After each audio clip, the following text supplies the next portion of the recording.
Fall in love with selling as you acquire the right mindset, selling style, and sales process that can help you take your business solution to more prospects, clients, and the world at large. If you are a women entrepreneur who is looking to bring in more sales, scale, and sustainability in your business, you have come to the right place.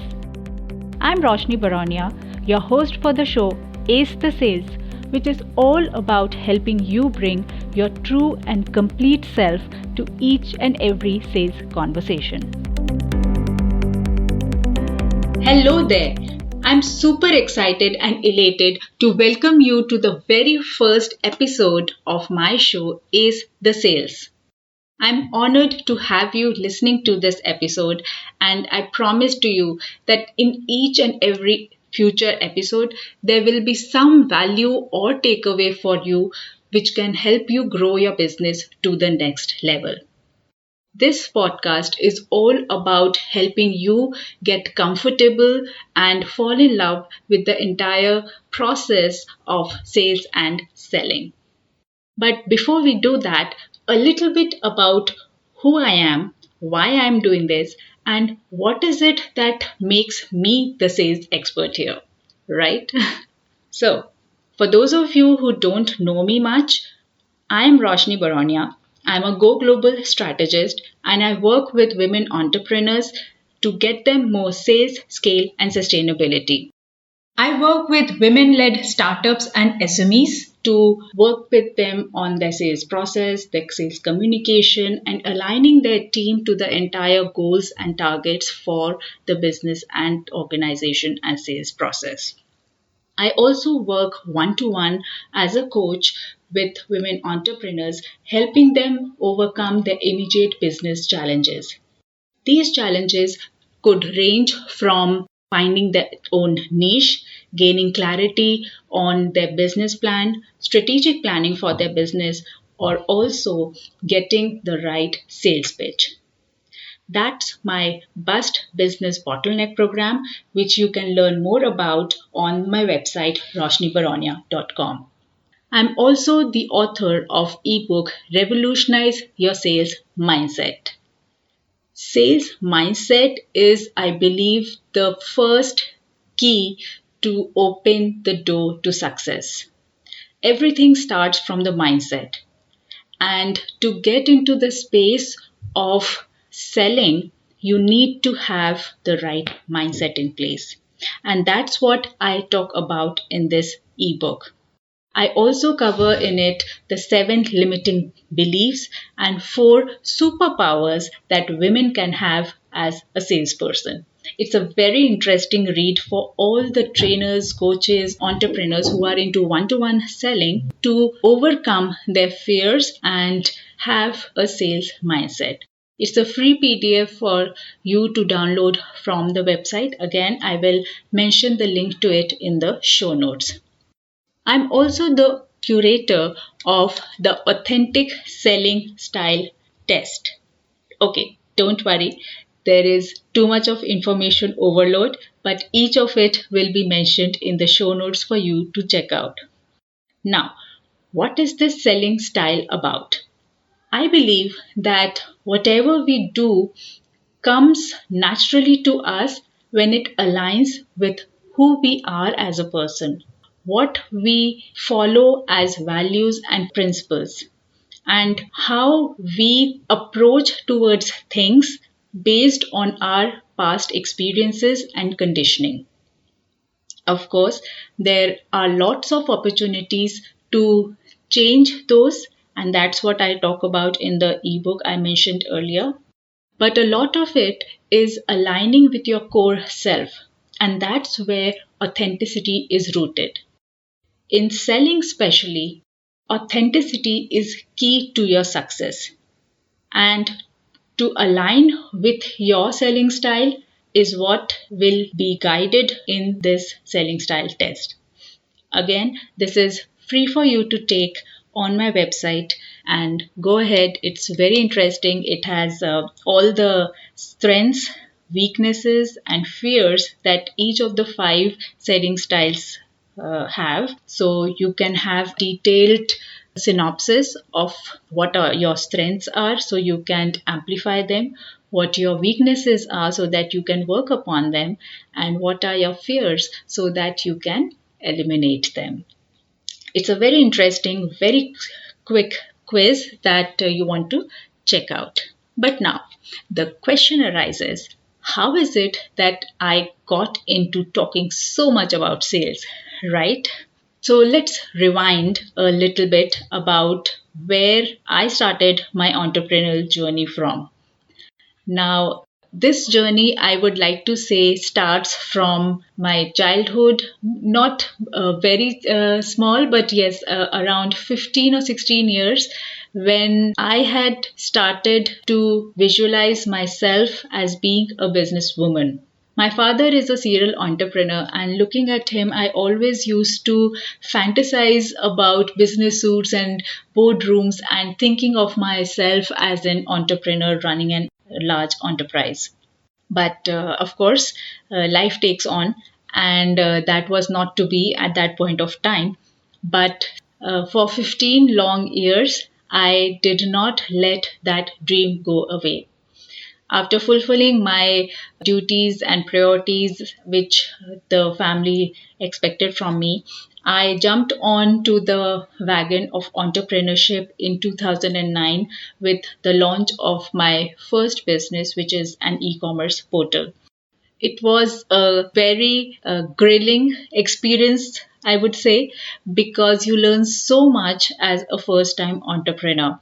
And any MBA institute, in no way discounting their value, but I believe no MBA institute also can teach you as much as a real business running can teach you.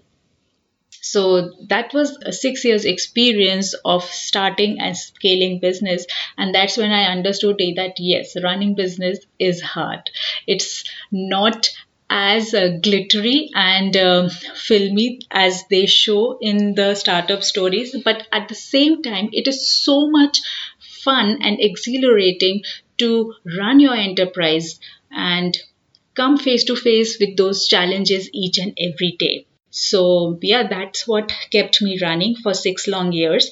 And during that time, I got into a conversation with a lot of fellow women entrepreneurs who were also struggling to grow their business. But then I was also observing that at certain point, they were not taking their business to the next level. There was either a lack of competence, there was a lack of right resources, or sometimes there was even the lack of ambition or aggressiveness to take it to the next level. So at that point, I started questioning myself as to what is it that I can do for these fellow women entrepreneurs that can help them grow and manage their business in a more profitable way. So that became my calling, and I took the decision of exiting my business. And that's when in 2016, I got into consulting. I specifically chose to work with women entrepreneurs.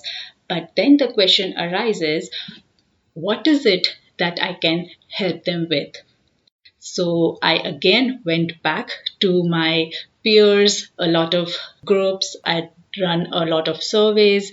Whenever I used to go to networking events, I used to meet with entrepreneurs and throw them this question: if I were to support you in business growth, what is the one thing that you need support in? And the common answer I got from everyone is how to grow sales. But interestingly, along with this answer, I also got a response which said, I do not like selling. I don't feel comfortable doing selling. Selling is a dirty job. I let my husband do it. Or I have people do it, they handle it. I cannot do it. It's not my cup of tea. So there was a slight aversion to the entire process of selling. And this got me curious. So I delved a little bit more into this aspect, researched a lot, which is like something which drives me crazy. I'm so excited about researching about any topic. So that became my topic of search, that what is it that makes us feel comfortable in selling? How is it that we can get comfortable in the act of selling? And of course, the entire tactics and the strategies and how it can be done. And that's why I went ahead to get a certification into strategic sales management. A combination of all this about what the pain points of my tribe was and what expertise they needed, I got into the space of consulting. And since 2016, I am consulting and coaching women into sales and selling skills and working as a business development person for them. Now, the intention of getting into all this is just so that I can be a catalyst to the growth journey of all the women entrepreneurs out there. And the purpose of bringing this podcast also is an extension to this intention. The purpose is to bring to you the insights, knowledge, and strategies that can help you sell with ease and clarity all of your business products, solutions, and services. Building business is hard. I know this because I have gone through the full circle of running a business, which is starting, scaling, and exiting it. But it was only because of consistent and focused efforts that I was able to get achievements like being a TEDx speaker, being nominated as the top 20 women consultants for 2020 by Consultant Review magazine, to being a global speaker at a virtual summit for the top 60 speakers from all over the world, winning the Women Excellence Award, and so on and so forth. These achievements are only because I had made those consistent and persistent efforts. Getting started is hardest. I understand that. And kudos to you for having started your business. And now it's the time to take it to the next level. Whether you have your business for last 1 year, 2 years, or 5 years, whatever place you are in, always need more skills, strategies, and structure for selling so that you can grow your business to the next level. And whatever that next level is for you, whether it is just growing the revenues, whether it is opening a new shop, whether it is going to new cities, or maybe it is like expanding on a global level. Whatever that next level is for you, my intention is to be the catalyst for your growth journey. So if this is something which you feel you need, do subscribe to the podcast and keep listening to this show. I have the next episode right there for you. It's already out so that you can understand why this podcast is talking about sales and women entrepreneurs. So do hop onto it and stay connected. Thank you so much for investing your time into listening to this episode. If there is any aha moment or insight from the episode, please share it as a review on Spotify. Or else share it as a comment on the blog post that is up on my website, the link to which is mentioned in the show notes. The best way to show your love to me is to take the screenshot of this episode, post it on your Instagram, and tag me at Roshni_Baronia. And lastly, I know you might have already done it, but if not, please subscribe to this show so that you do not miss out on any future episodes. See you again.